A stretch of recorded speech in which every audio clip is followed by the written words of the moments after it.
Welcome to Coach Life, leading leaders with Pastor John Pearce, the Senior Minister of C3 Powerhouse and the Executive Director of C3 Church Global. When we coach leaders effectively, we create multiplication and momentum. We want to equip and inspire you as you grow as a coach who leads leaders. Join the conversation today with Pastor John and Dan Frecker, a Melbourne East location pastor. Well, hello to everyone tuning in right now. This is a new episode of our Coach Life Leading Leaders with Pastor John Pearce. How are you today? Doing great, Dan. Excited for a great session. I think we're going to help a lot of people. Again, as I love that we've got people tuning in and feeding back on how this is helping them, leaders who are sharing this with their teams, using this to grow together. So welcome everybody to Coach Life. You're going to love today. Yes, we're so glad you're joining us. As we get into it, I do want to encourage you, please give us feedback. We'd love you to review this, whether on Spotify, YouTube, wherever you're tuning in. Let us know what you're loving, even what you might like us to talk about. Great. And as always, why don't you share this with a friend? I love growing as a leader and a coach with others. So who could you share this with today? And we're in for a great episode. So where are we at the moment, Pastor John? We're in a bit of a series, aren't we? Yeah, we're within a little subsection of our Coach Life. So we're doing 3 episodes that are all around meetings. So, you know, you can either tolerate meetings, you can struggle through meetings, you can avoid meetings, but I have an expression, and we have an expression at C3 Powerhouse, that great meetings create momentum. If you have great meetings, cover the right kind of topics, get the right people in the room and the right regularity, then these meetings will create momentum. So we're talking about 3 different types of meetings. So our last episode, we talked about a huddle. And in essence, if you can picture 3 settings, one setting for a team meeting is where you meet in an informal lounge room, over a meal, over a coffee table. It could be sitting up at a table, but the essence of it is it's personal, it's soul to soul. You're praying for one another, caring, you're sharing stuff, and what you're doing particularly is growing and reflecting in the competencies that you need to get better at. So you're listening to something, reading something, reflecting on it, and really growing. So that's a huddle. A one-on-one, which we'll cover in the next episode, is really where you as a leader are meeting with someone who you're loving on, encouraging, discipling, and pulling the leadership gold out of them. You're coaching them and doing that one-on-one. So good. And so today we want to talk about team meetings, which is a whole other dynamic, and it doesn't have to be at a totally different occasion to the huddle. You know, sometimes you might actually, for example, once a month have a huddle with our executive team. At the beginning of a day, we pray together, we share, it's one-on-one, we do that. And then we flow into an executive team meeting around the table, and it's more a boardroom table, and it's more a collaborative team meeting. So you might, some teams will have a huddle in a person's home at night, and then another time they'll have a team meeting in the office or around a coffee table. But there's a sense, it's got a little bit more structure and a little bit more, it's a more task focused, I would say, a team meeting. Yes, huddles are around the couch, team meetings around the table. I love that. And yeah, great meetings create momentum. And I love this thought that we are, as the leaders, we're responsible for the meetings. And I know this sounds a bit rude, but if the meeting you lead sucks, we're responsible as the leader. Let's change it. And we can change the narratives. People don't have to hate meetings, but we need to make sure we're running great meetings as coaches. It's true. A leader needs to be exceptional at running meetings. And we always say that. Pastor Phil Ringle used to say to us, if you don't like the church you lead, change it. That you would want to go there. And if you don't like the connect group you lead, make it the kind of connect group you'd like to go to. And I would say if you're a leader, getting good at running meetings, team meetings, huddles, and one-on-ones is a real skill. Patrick Lencioni writes some great content around death by meetings. And so if you want to upskill in meetings, in addition to what we're sharing, that would be one resource I'd recommend. Yes, you're ridiculously in charge. Yep. So where do we see this concept of team meetings in the Bible? Yeah, great question. I love this. There's a story in the Old Testament, Dan, that I often reflect on and think it's so cool that God leads with a team. I mean, not just the Father, Son, and Holy Ghost, but there's a council of angels, the Bible says. And there's a story in the Old Testament where Jehoshaphat calls for a prophet, and the prophet comes, and he's the only one prophesying. And this is what he says. It's 1 Kings 22:19. He says, I saw the Lord sitting on his throne with all the multitudes of heaven standing around him on his right hand and on his left. And the Lord said, who will entice Ahab into attacking Ramoth Gilead and going to his death there? One suggested this and another that. And finally a spirit came forward, and it goes on and says, I'll entice him. There'll be a lying spirit amongst the prophets to entice him to go to war. And the concept that God has a council and he has a team meeting. And he's like, okay, we're going to achieve this. I've decided Ahab, his time for judgment has come. But he doesn't say how we're going to get there. Right. He engages the team, and this is the vision, which is a bit gruesome in this particular case. But this is the vision. What's the how? How do we achieve it? And I think the fact that God, who doesn't need us in essence, but chooses to engage a team in leadership is the way Jesus led. He engaged a team. You go to the New Testament, the early church, it wasn't just a Moses going up the mountain and getting some instructions from God and telling everybody what to do. It was actually teams and elders. And so you find phrases like, we sought God, we prayed, we fasted, and it seemed good to the Holy Ghost and to us. Wow. You find the Apostle Paul going and saying, hey, everyone's saying that the Gentiles need to be circumcised, but I don't think they need to be, but I want your apostles' input on this. And so they talked about it, and they heard reports and discussed it. And then eventually James, who was the leader of the New Testament church there in Jerusalem, kind of delivered, well, this is our decision. This is what so he made a decision in a collaborative, consultative environment. And so as a leader, pulling wisdom out of people, drawing them in is exactly the biblical model. And I'm hearing that maybe leadership is less about me and more about us. And I think that's so cool. It's always in the context of team. Yes, exactly. Well, that's Christianity, isn't it? It's not my Father in heaven. It's our Father in heaven. Yes. It's us. What a great mindset shift for us. That is awesome. Well, I guess what would you say is the essence of leading a team meeting, and why do we run them?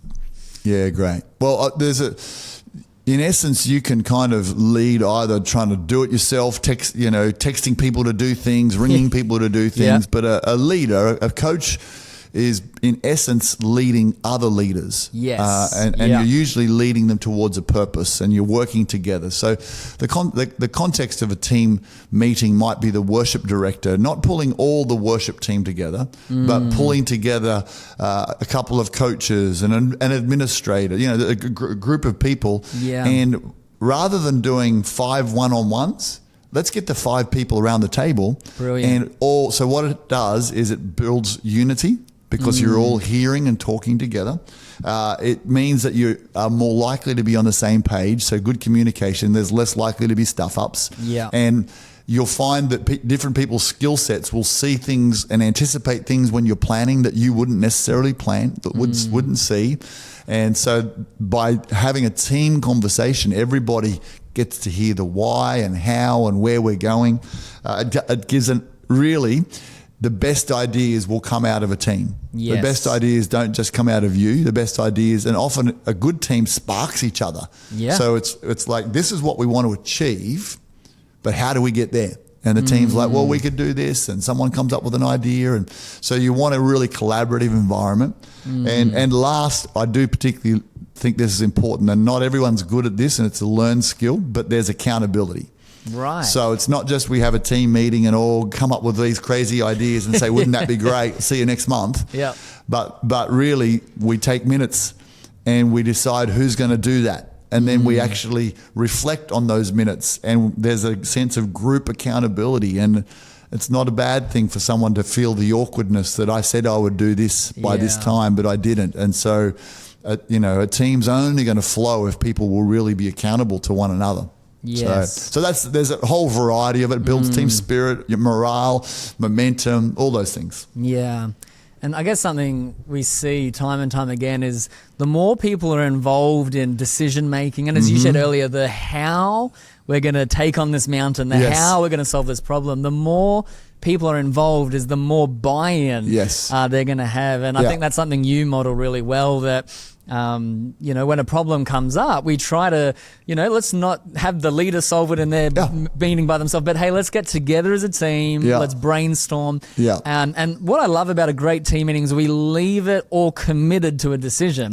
But we came to that decision together, right? That's right. And even if you're in a good team, even if you thrash something out and talk it through, but eventually you go, and this is my pet peeve of bad team meetings, is there's no room to thrash things out. And then afterwards in the hallway, a couple of people have a separate conversation and it's different, and then decisions get made later on. No, thrash it out in the team. Yes. You don't necessarily have to always make a decision. You can come back and make a decision, but thrash it out as a team, and then let the leader or the person responsible make the call.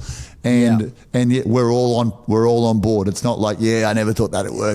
It's like, no, once we've thrashed it out, said our thing, we're on board, and we're gonna, and like I totally agree, Dan. The more you have a say, the more you feel informed, the more some of the best ideas for our church haven't come from me. They've come from you or Danielle or the team working together, just coming up with different ideas. Teresa, Josh has got a great team. It's so important. Good. It is. Oh, getting so excited just thinking about it. It's awesome. Well, I guess so. Let's just say a coach is listening to this, or a director. They're all right. This is a good idea. Senior pastor, location pastor. Whoever's listening, they're going, all right, this is a good idea. I'm going to start and try to lead a great team meeting. Yes. I thought it'd be a good question to start. Well, who should we invite along to a team meeting? Very good question. Very, very good question, because the wrong person can kill the vibe. Not having the right people can keep it safe and administrative. So to have a good team meeting, so you kind of got to go, okay, what's the outcome for our youth ministry? How do we grow our youth ministry? And what you want to do is you want to go, okay, let's say you're a coach, you're a director of a youth ministry, just as an example. You want to go, okay, who's really bought in as a leader? And carrying a responsibility. So, all right, so that person's overseeing a few groups, that person's organizing the event, that person's doing the follow-up of new Christians, and that they've got buy-in. So they're the key people. They don't have to all be leaders. Great to have someone who's got an administration gift in the room. Someone's got to take minutes and keep you accountable. Someone's got to think through the details. But again, they need to be bought into this ministry area, so that they're not just, I'll turn up, give my ideas and see you later. But no, I'm all in for this particular ministry. I'm bringing my gifts. You want people who have already captured the values. So they're not going to come in and be disruptive to the cultural values you're trying to set. People who are teachable. And then I'd say you also want to have some people who they may not have a specific leadership role yet, but we call them disruptors. Yes. So they love the youth ministry, and they're there all the time, and they're bringing people, and they're involved. They mightn't be at a high level of leadership, but they can disrupt the normal with creative ideas. So now, not disruptors as in rebellious, not disrupt, and you've got to discern. So a good-hearted person who keeps asking the question, so why do we do that? Yeah. Actually, I don't know why we do that. That's a good question. Or why don't we do this? So have we ever thought? And and either they're creative and they bring creativity in, or so there's a good team. I think probably 5 to 10 is about the size of that kind of team. If you get more than 10, not everyone's talking. Yeah. If you get less than 5, then it's probably you're not getting enough perspectives on things. And a big mistake I've made is, and I don't know if you agree, Pastor John, but sometimes it's not, I guess being okay to trial people in a team meeting and not committing, hey, I'm going to invite you to this meeting and it's a reoccurring every month, and then they come and it's a flop, and you're like, crap, all right, what am I going to... So I think that's something I've pivoted to in my own coaching is, hey, let's trial, come along. Especially the disruptor or the creative idea person, it's a one-off. Come on in. We love you we have a team meeting regularly. Love you to come to this one because we're doing some brainstorming about the events for the next term or new songs for the worship ministry. And so, and then you see how they go. I mean, a church board meeting is effectively a team meeting. Right. And before I put anyone on church board, I would want them to sit in for 6 months at least and just see how they engage as a board member with the team, with prayer, with ideas, with respectfulness, with the weight of it. So I think, yeah, that's a great idea. Yeah, we're using wisdom and discernment and adding slowly, I guess, to commitment. Yes. But that's so good. All right, well, we've got the who. Yes. We've organised it. why. It's in the calendar. We know the why. Yes. We're on board. So when we get to the team meeting, what should we cover in a great momentum building team meeting? Yeah, really good. Just before we get to what do we cover, I think you just touched on something to pick up is the regularity of it. So I think you probably want to at least be, some team meetings will be weekly with staff, just a 10, 15 minutes team meeting or half an hour. Some will be fortnightly, some will be monthly. You're probably not going to build too much momentum if you're not at least every 2 months, because if you're building momentum and want to keep people accountable, most meetings tend to be monthly in that setting. That's the frequency. It's good to work for church life. You probably got to be flexible to have a time that volunteers can come. Yes. So that, so it's not necessarily all just staff. Some things are staff meetings, but some of the best team meetings are breakfast meetings, or they're nighttime meetings, or they're straight after work, or they're back onto another event like a prayer meeting, and then you have a team meeting. So and so just being what will work for the people you want in the room usually requires a paid staff member to be available outside, like other people who are working outside their normal job. Yes, and that was my number one tip. Like, add it to, as you just shared, like, it just works. Add it to where people already are. So right now we have revival prayer at our church C3 Powerhouse, and I love having team meetings before or after that because it's not another night out for everyone, right? Yes, and it gets them to the prayer meeting, and then you're bouncing out of a great vibe, totally. So, and make it regular. Work on a time and then keep it consistent. Give people plenty of notice. That's a real key. So that's not, don't chop and change. You'll stuff people around. Doesn't work. Yeah. Yes, and eventually, and this is a mistake I see, you just have to commit to a time. Whenever, look, probably there's always going to be a time when not everyone can make it, but you just go with majority. And as the leader, you just go, here, we've made a decision, we're trialing this. And because I think some people wait 3 months trying to find the perfect time for everyone. Just do it. And even if half the people aren't there, just do it as if, and sometimes it's like, we can have some quite deeper conversations, and it's a really important thing. All right. Exceptional. So that's good. So the what? Great. We're talking about what do we cover? So frequency will determine. So there would be a regular team meeting you'd go through, and having an agenda is really important. So you need to it's good to have a set, we cover off these things. I'm going to give you an ideal agenda in a moment.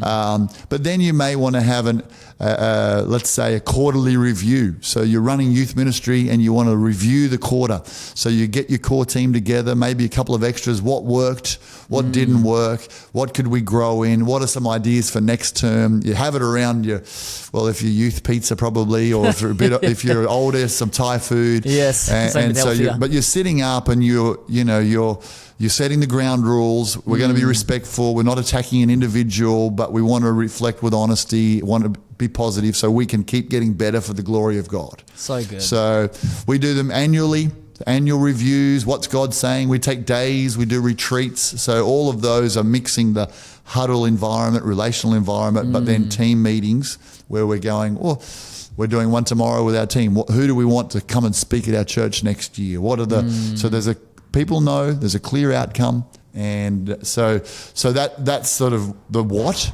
Yeah. So I would say just for your normal fortnightly or probably monthly team meeting, we've got an ideal kind of format, I guess, that we kind of run through. Yeah. And usually I'll just go through it and we can sort of comment to it, Dan. Sure. So usually you just want to check in with the team, because if you haven't seen each other for a week, there'll be a bit of social chit chat, might be a bit of hospitality, just connecting together. And particularly in that moment, if someone's got something heavy going on in their life, that's you can feel it. It's going to be a cloud in the room. You want to check in. Hey, how's everyone doing? Just so we know something big happened in so and so's life. Tell us how you're going. You know, your mum passed away. How you feeling about that? So we're still leading soul to soul, even though there's a sense of task and leadership focus. But let's check in. So there's a sense of, and sometimes that's banter and it's fun, and Carlton won the football on the weekend, and how good was that? And other times it's just an elephant in the room. But you just, if there's a sense that there's a shadow or someone's a bit, under it, it's a time to share it and maybe stop and just pray for that person. Yeah. So that would be that's great. Really and it's cool. just so good. As you said, a huddle's a lot longer in the relational time, but this is shorter. But I just think every meeting, it's just great to start with that relational family hat, even if it's 3 minutes. It's just, it sets the tone that, as you said, we lead soul to soul. So totally agree with that. Yeah, that's awesome. I would say prayer is always a really important component of it. Now, you may have come out of a prayer meeting, so that's less of a focus, and you might choose to pray at the end for specific things or during the meeting. But if you haven't, I just think always start with prayer. So good. Timothy, first pray. So let's pray and be specific. What are we praying? How long are we going to pray?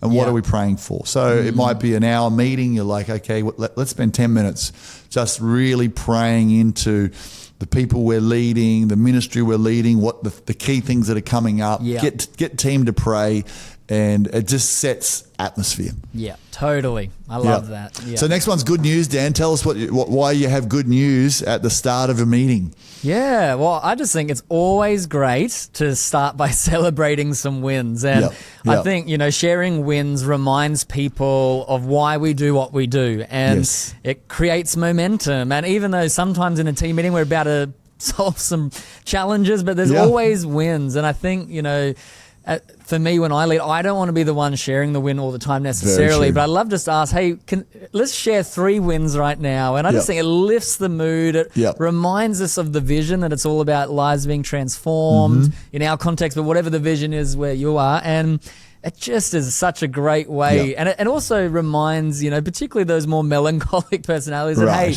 even though we might be struggling in one effort, we are winning as a team. So that's why I think it's really powerful. Yeah, absolutely. I love that. I think one of the aims of this, there were 2 aims I'm thinking right from the get-go, is you set the tone. Yes. So as the leader, there'll be seasons where you've got momentum and everyone's got wins, and you're breaking records and things are really cranking, and volunteers are joining the team, and then there will be other seasons where you've got reverse momentum and you're not growing and people are leaving and there's challenges. And so the leader, if this is going to be a productive meeting, you set the tone. So good. And so that's why, hey, now the win is not necessarily numerical. The win may well be one person, and particularly whose life's been transformed, or this new team member, or this, just you're looking for highlights and you're looking to develop a culture of positivity. Yes. So then the other is, like you said, this gets people talking. So the sooner in a team meeting you can get everybody talking, it shouldn't just be the John show at the team meeting or the Dan show or whoever. Yeah. So and often you might have to remind people, hey, so-and-so, tell us about that guy who came. Tell us about, So, or what a win. Tell us about the awesome huddle you just had, or whatever it might be. Tell us about the group visits you've been doing, or one great group, or etc. So I think that's really important for a team to, okay, now we're up and away. Now, don't let it get out of hand, You it should be proportionate. So if the meeting's planned for an hour, and this is part of the key, plan for it, then in your mind as the leader, you need to have you don't necessarily need a full-on run sheet, but you need to go, we're going to spend 5 minutes, 3 minutes checking in, 10 minutes in prayer, 5 to 10 minutes we're going to talk about the good news, and allowing time to get into the nitty-gritty so that you respect everybody's time. Yeah, so that's a great thought. Yeah, that would be important. The next thing I talk about and you can do a download as a leader. You can have an opportunity to kind of share a team value, a vision thing, something that's important to you that you're wanting to strengthen. You might say, hey guys, just reminding you at the moment, the thing that we're working on in the worship team is smiles on stage. Yeah. So, and so you're kind of sharing a value, biblically why that's a value. So again, the download could be just 3 or 4 minutes. It could be 10 minutes. But it's you are the vision caster as the leader and the value setter. So this is your moment to reinforce value and vision. And particularly, because this is a culture setting moment, if the culture you're not happy with, you don't correct an individual in front of the group. Yeah. That's one-on-one. But you do, the way you build culture, you model it, you preach it, you celebrate it. So this is the moment for celebrating. So let's say, man, I've really noticed that Harry has been smiling so much on his guitar during worship, and I know he's been really working on it. I want to say you're now the poster boy for smiling during worship, and so you've reinforced culture by shouting out someone on your team. Yes, and that needs often, if it doesn't come naturally, pre-think it. Yep. Pre-think what culture things are you trying to establish? What are you working on? And shout people out. Oh, I love this moment in team meetings because, as you said, we create culture through what we celebrate. Yep. And just being as specific as possible, I've found. It's not like encouragement. We don't want it to be broad. We want to go, what specifically did Harry do? Yes. And it's just a win-win because it fills their love tank. They're leaving that meeting on top of the world. 100%. But as you shared, we're really doubling down on this. It creates a role model for the rest of the team of the culture. Love that. I love so that. good, isn't it? I know one business team who are getting lots of ideas from what we're doing in church and this thing, and they actually have in their team meeting a shout out moment where they've got their set values that they're working on, and team members, I think they have a ball and they throw the ball to someone and shout them out for how they've excelled in the business on that team value. So it's not just the leader shouting out people now, it's people shouting each other out, but around values or things that we're focusing on. So that's awesome. That's awesome. All right, we're jumping forward. Accountability. All right, so now the atmosphere's been amazing. It's been awesome. Now we pull out the actions that were emailed or shared or on Google Docs or whatever it is that got out within ideally 24, 48 hours of the meeting. And then the leader goes, all right, we're going to go through these actions. Remember, you're in this team because you're accountable. You're in this team because you're a team player. And if you haven't done it, own it and apologize for it. But away we go. And so we go through the actions and what we have to watch for in that moment. So if the actions weren't clear, like who's responsible, what are they responsible for, and when are they responsible to do it, then you're setting yourself up for a problem. So getting good minutes is really important. Great. But beware the person who goes, yeah, I'm working on that. Or, yeah, that's almost done. And crossing it off the list. Don't cross it off their actions until it's actually completed. Great. So I lead a team, Dan, that someone might be part of, and it's amazing how a day before the accountability meeting, all of the actions that are getting done and that people are working through it is miraculous. So it's a really good thing. And I think, as you said, it's particularly for more those heart coaches, like, who just, this is so important, because if people aren't accountable, in a way, some people feel like it can be a bit of a waste of time, because if we left all these actions and through disorganization or through our own fears of where we're not keeping people accountable, it's just it makes it so inefficient. So I love what you're teaching there. So if you're a part of a team and you don't do your action, own it and apologize and get to it. Be that kind of team player. If someone hasn't done an action, don't be quick to go, oh, it's okay. Now, if they've had stuff going on big time, it's a genuine excuse. Just, you can almost pre-excuse. I'll go, oh, look, hey, Dan, we know because of what's going on, or you've been holidays for a month, you didn't get a chance to do this stuff. That's all good. But if they haven't done an action, it's not a bad thing for the awkward pause. Yeah, let them talk next. just okay, haven't done that.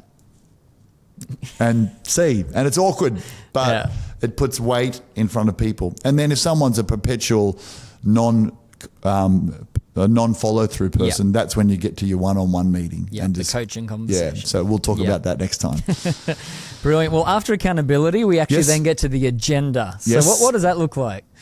Yeah, well, I think it's ideal if it's pretty standard, so that people know. So that, okay, we're going to go through our actions, or we're going to pray, we're going to go through our actions, we're going to have a download or a focus in that moment, or a cultural values point, then there might be some standard things you go, okay, we're going to reflect. If you're a groups director or coach, how did groups go? We're going to review some stats. We're going to talk about, did we have our huddle? So things that you expect people to do, this is the inspection moment, because people don't do what we expect, they do what we inspect, right? Ooh, that's good. So yeah, that's not mine, but that's a great leadership principle. Just claim it. Yeah. So in that moment, whatever you as a leader want to make sure is happening, put it on the agenda.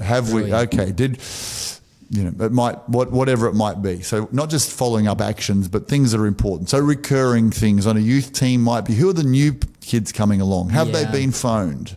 Okay, what's coming up in the next month? What do we need to work on doing? So they would be the sort of things that would be on a list. So things that you need to regularly reflect. What would you see as being on agendas? Yeah, I think it's exactly what you said. It's just what's important to the team.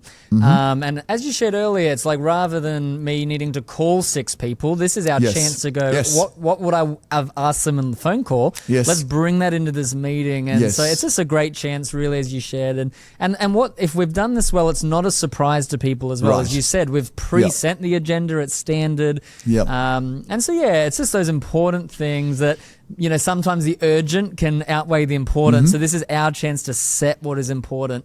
And really, as you said, inspect it. So totally, I think that's a great way forward on that. One of the things that I love on our agenda regularly is a problem to solve. And so that's a chance for everybody to go, hey, this is not working, or what's a recurring issue. I lead the services ministry, and the production and the team aren't connecting, or we keep having this problem. How do we so it's a chance to engage the team. How do we solve this problem? It might be a planning issue, like I say, for things that are coming up, and you want the team's ideas. It might be sometimes we will do a review once a quarter of we plan to do these things. How are we going? And it gets onto the agenda. So that might be reviewing statistics. There's just a range of different things that you can go, this is important to us, and let's review it. So good. And I guess so we have one last on our ideal run sheet. And so we've done the agenda now. That's one of the biggest chunks, isn't it, as you shared? It should be at least half your meeting, I would say. Yes, brilliant. And then I guess we want to land with coming up and I guess some communication. Exactly. What's coming up? What do we need to be aware of? Have we communicated that to our teams? It's just, I forgot about that. Just what are the details? What are the dates? So that would be a place for. Now that's not where I live. I've got a beautiful wife who lives in the detail zone, so she'll always talk about what's coming up and are the calendars. And everyone know, and has that been sent out, and people been reminded, and who's doing what for that particular moment. So that's just an important part of team life. Oh, brilliant. And I love to always share the next time we'll be meeting is X, at the end of this one, we're already sharing the next meeting will be on this date, this time. It's going to be great. So communication. Exactly. I read this you go, Dan. I just read a great quote from Craig Rochelle, and he said, teams do not drift toward health by accident, but they're shaped towards strength on purpose. And I just wanted to share that, I think part of being a great coach and leader is, a great team meeting is where, the drift of everyone will be towards urgent, towards their thing, towards might not be most important. And I just think a real healthy team meeting, it really allows us just to not let those drifts happen, but to intentionally bring us back to unity around what's most important. And so that's just something I've really valued around leading team meetings. Really good. Really, really good. One last thought I had, that's a very important standard thing on your agenda, is communication cascade or communication flow. So yes, we've made this decision. Yes, we've decided this, But how are we going to communicate that? How does the team find out about that? How do the volunteers find out about that? And being very clear who's going to communicate it, when they're going to do it, and so who's responsible, who does what by when is the real key to catching those moments. So otherwise we're all pumped and excited, but everyone else is in the dark. So the bigger the organisation you lead, the better you've got to get at cascading communication and come out of that meeting straight away and tell people and not just the outcome, but the journey and the why. So good. There's a range of thoughts. We've covered off a lot, but team meetings, great meetings, Dan, create momentum. So be a great team meeting leader. So good. Well, we hope you enjoyed today, and we just can't wait to see you next time as we talk on one-on-one meetings. But God bless you. We believe in you. You are a great coach, and God has amazing things in store. Bless you. Thanks for joining us on today's episode, and we pray that you've been equipped and enlarged in your leadership journey. We would appreciate your feedback by leaving us a review wherever you have joined us from today. You can connect with John on Instagram at John_Pearce. We hope you join us again soon for our next episode of Coach Life, Leading Leaders.